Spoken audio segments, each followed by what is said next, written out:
Bulk diet week 10. So yesterday I went and got a DEXA scan for the end of the month of November. I was really eager and looking forward to it just based on the past 5 weeks. My strength has increased. I've noticed more definition in my muscles, greater size in some of my muscles. And I was just really looking forward to this DEXA scan because I was pretty positive I was going to see some growth in my lean muscle mass and then also decrease in fat mass. It was the total opposite of what I thought it would be. Based on the scan, I lost 2.3 pounds of lean muscle mass and put on 0.2 pounds of body fat. So that put me at 170.1 pounds and then 22.9% body fat.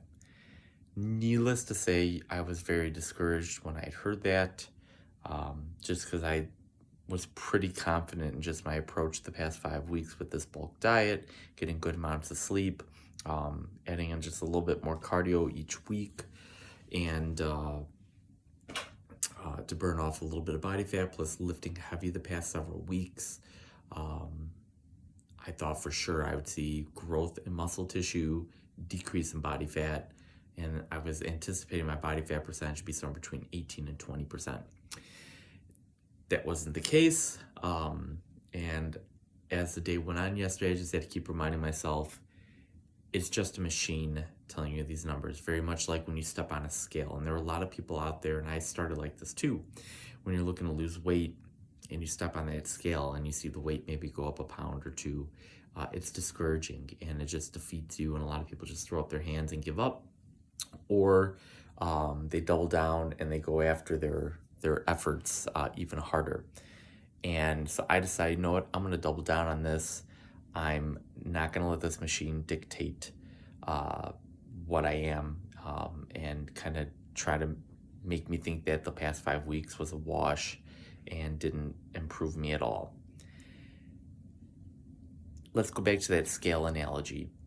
If your clothes are fitting better, like they're a little bit looser, maybe you're a little bit more looser in the hips or the waist, but you're noticing like it's maybe tighter in the arms area, you're putting on muscle and you're dropping body fat. And that's some of the things I've noticed in my own body the past couple of weeks. The scale weight has steadily, just incrementally, little bits at a time, gone down over the past several weeks, which it did. I was almost 3 pounds lighter on this DEXA scan.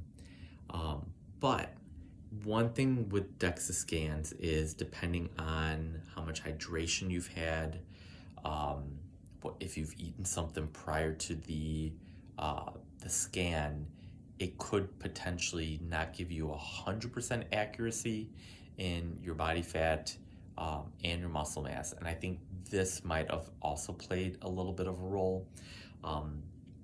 One thing with this bulk diet is I have a wide variety of what I'm eating on a day-to-day basis, whereas during the cut, I was eating the same meals, the same foods each week. And that made it very easy when I got the DEXA scan to see how things were working. But now when you're eating different foods each day, but still trying to hit my macros, it's going to potentially skew the results. So definitely the breakfast I had yesterday was definitely different than the one I had 5 weeks ago when I had that DEXA scan at the end of October. So I don't know, maybe the final one I'm going to get on the end of the year, maybe that week I might maybe eat the same stuff each meal that week just to see. Maybe we'll see when I get there, but I'm going to push myself really hard these last 4 weeks. I'm going to bring it each and every day. I'm not going to let the numbers on this machine ruin all the hard work I've been putting in. And I'm just going to crush it. And that's going to be my mindset and my goal for these last 4 weeks. I'm excited to share with all of you in the next few weeks my plans for the beginning of 2025 with my nutrition. Very excited to try this new approach. Needless to say, this new approach, my body will be somewhat in a ketogenic state, but I am going to be playing around with carbs, but not the carbs you're thinking of. and it's going to be a lot of animal-based stuff too. So I'll talk more about that in the next few weeks. Maybe even put a challenge out there for the month of January, if anyone wants to join me on that, but we'll get to that later. That's all I've got for you guys today. Please keep watching here on my channel and continue to follow along with me as I now go through this keto bulk following my ketogenic bodybuilding prep. I'll see you guys all next week for the wrap up of week 11.